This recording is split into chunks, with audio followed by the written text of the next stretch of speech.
So we got our account created, we found a product, we found our supplier, and right now we're gonna be creating our listing. So we have the product being sent to us. Like I said, I recommend starting with 100 units and getting the ball rolling on that. So in the meantime, while we're waiting our inventory to get shipped to us, what we're gonna do is create the listing. So to create the listing, you just go on Seller Central, you're gonna go to add a product, and then we're gonna create a listing from scratch. So I'm gonna show you exactly what an ideal listing looks like, okay? So I believe we're gonna check around here, see if one of these guys, okay, boom, right here. So with listings, it's gonna come down into about 5 things. It's gonna be a title, it's gonna be highlights, it's gonna be description, search terms, and images. And we're gonna go over exactly how to create an amazing listing in general, okay? So the very first, with the listing, what you wanna really mainly focus on is having your most broad keyword be the very first thing in your title. So I wouldn't recommend doing this, XL, double parachute camping hammock, because the odds of someone searching for an XL double parachute hammock versus someone just searching for a camping hammock are very slim. What you could do would be something like camping hammock. Here, I'll go indent camping hammock, XL double, and then go down the line and do stuff like that, okay? So very most broad keyword in the beginning, and then start doing little lower keywords in that.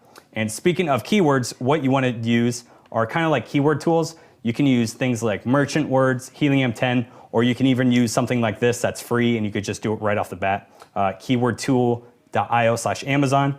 So what I'm going to type in is camping hammock. So you can use this with a ton of different tools and software.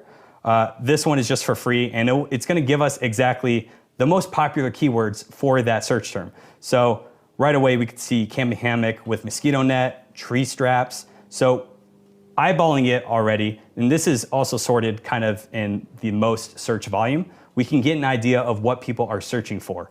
So tree straps, mosquito net, ripstop, accessories. So these are all words that we can put in our title if it's relevant to the product.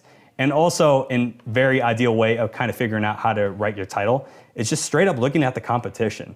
You know, seeing exactly what their titles are, the people that are in the top 10, and just kind of rewording and going with the flow with that. Obviously, there's way more to go in depth with keyword research, like doing SEO and whatnot, but to get the ball rolling and to just get everything going, we could do something simple like this, okay?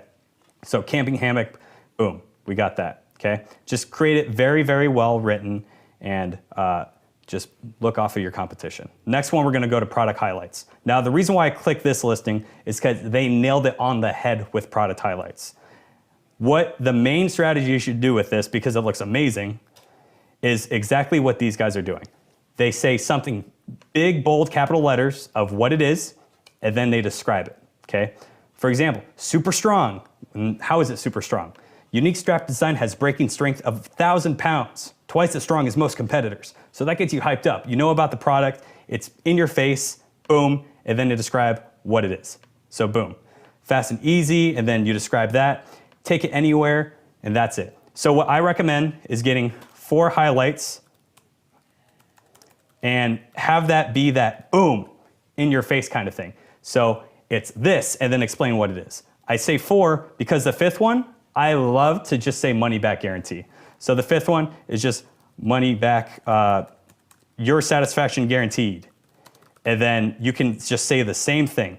You can say something like, at Momo Shop, we stand behind our products. We have a 30-day money back guarantee. If you don't like it, you can send it back for a full refund. Just create that social trust like almost immediately, because you need to create trust right when you create a listing, because you're not gonna have any reviews, no one's gonna know about you, so you need to do something immediately that makes people wanna buy your product and know that nothing bad is gonna happen. So 4 highlights, last one, be your satisfaction guaranteed. Description, what I recommend for a description, like I said, definitely play around with these keywords and do something very well written out. If you can't write good, it's literally just describing your product. If you can't write good, hire someone on Fiverr to write an article for you, have them research what a camping hammock is. You can hire people to write an SEO-based article on camping hammocks and just have them write out an amazing description. And what you can also do, let's see if these guys did it.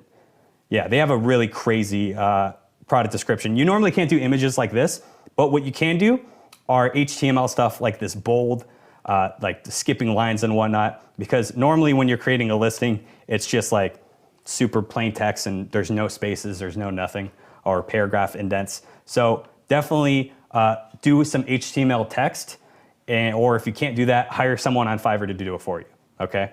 So get a very, very well written out description, okay? The next one is gonna be search terms. Now, with your search terms, it's basically gonna be what people are looking for when they're looking for your product. So just like the title, I want you to have your most broad keywords in the beginning of your search terms. So automatically, I'll just have camping hammock.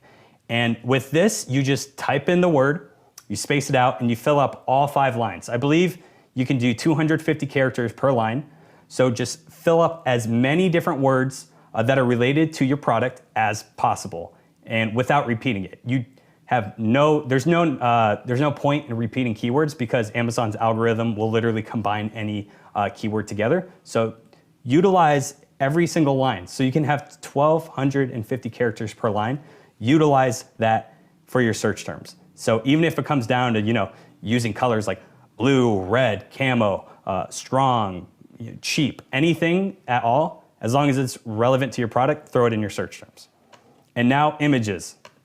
I feel like images are the make it or break it with Amazon listings. It's absolutely crazy how some people will have an item for sale and their images are either like stolen or they look awful, like they just took it by themselves without a white background, and they wonder like why the product's not selling. You need super, super high quality images. And a few tips I can give you off of this. What I like to do is as soon as I get a product, I like to ask my manufacturer for any stock images they have without a watermark, because then that way I can use things like Canva or Photoshop and kind of make them my own without like literally having to take the physical pictures of the product. So I'll ask it from the manufacturer. If I can't do that, I'll get the pictures from online that aren't currently being used on Amazon, and I'll kind of like make it my own. Maybe I'll Photoshop in my brand name on the product. And then when it comes down to it and I can't do either one of those, I'll hire a photographer in my city to just basically, shoot the product for me. And what I recommend with stuff like this, if it's a lifestyle product, meaning that you want to be able to see, what the product's doing in use, I would definitely get a picture of, obviously, like these guys, they have the hammock hanging. What you could even do is like someone hanging in the hammock. See right here, like we have the hammock hanging on a really cool waterfall. No one's in it, but you can have a model in a hammock and just sell it like that. If I have something that I'm cooking with, maybe I'll have like someone using my item and cooking with it in the kitchen and put that as a product picture as well. The main reason why you want to do that is because you want people to like imagine themselves in it. Like I'm seeing this person using the product, like, oh, I could see myself doing that as well. And you want to kind of just sell it there. The last tip I'll give you with products, product imagery, are these diagram images. I don't know what it is about them, but every single listing that has a diagram image like this, something that just zooms in on one part of the product and then explains it, it's absolutely like killer and it looks beautiful. And if you can't do this, like I said, you could pay someone on Fiverr $5 to do it. Just type product images, Amazon, and someone can create a diagram for you. But essentially it's literally zooming in on a certain part of the product, describing what it is, and that's it. So these guys, I always recommend at least 5 pictures. If you could do more than that, definitely do it. But just remember, white background, lifestyle images, and being able to do a product diagram, absolutely amazing, okay? And the last thing I want to touch up on is when you are creating your Amazon listing, they're going to ask you for a barcode. Now, in order to get one, I like to use productbarcodes.com. So essentially what you'll do is just literally buy a UPC code. You can buy like 1 at a time, I believe. Let me see, buy now. But what you're going to do is just buy a UPC code. Once you have that code bought, it's going to get sent to you, and whatever the numbers is. So let's say our UPC code is this, okay? So when we're creating our listing, we just use this code, copy it, put it in our listing and say it's UPC, and that's it. Now, I don't want you to get scared because Amazon says that the product barcodes like need to be registered by like a GS1, or you need to have like a brand or trademark for the barcode. That's not the case. They just do that because they want to create like more of like a professional market and kind of weed out the sellers. But just buy a product barcode, and this is going to be your code that's assigned to that listing. So that is your listing code. Jeez, can't even talk. So this is going to be your code for the listing when you're creating it. Now, Amazon also requires you to have your products labeled when they're in their warehouse. So what you can do is one of two things. You can either have your barcode labeled on your product before you ship it to Amazon, and you could just literally print it out with a label printer and stick that barcode on each product packaging. Or when you send it to Amazon, you can have Amazon do the service for you for 20 cents an item. So it's not that much, but if you don't have a label printer, or if you don't want to take the time of literally cutting paper and sticking a label on your product one at a time, I recommend just doing Amazon for 20 cents an item, and that's it. So we got our listing created, got awesome images, we have our barcode, we have everything all set. So the next step is to just send it to Amazon, and once we send it to Amazon, this process can be a little because it can take like as easy as like 5 days to like 2.5 weeks for our product to go live. So it's just a waiting game. So after it hits Amazon's warehouse, now we're gonna blow this thing up. We wanna get to the front page as soon as possible, and we wanna dominate the competition. So in the next video, I'm gonna show you exactly how we're gonna attack our listing and boost us to the front page so we destroy our competition.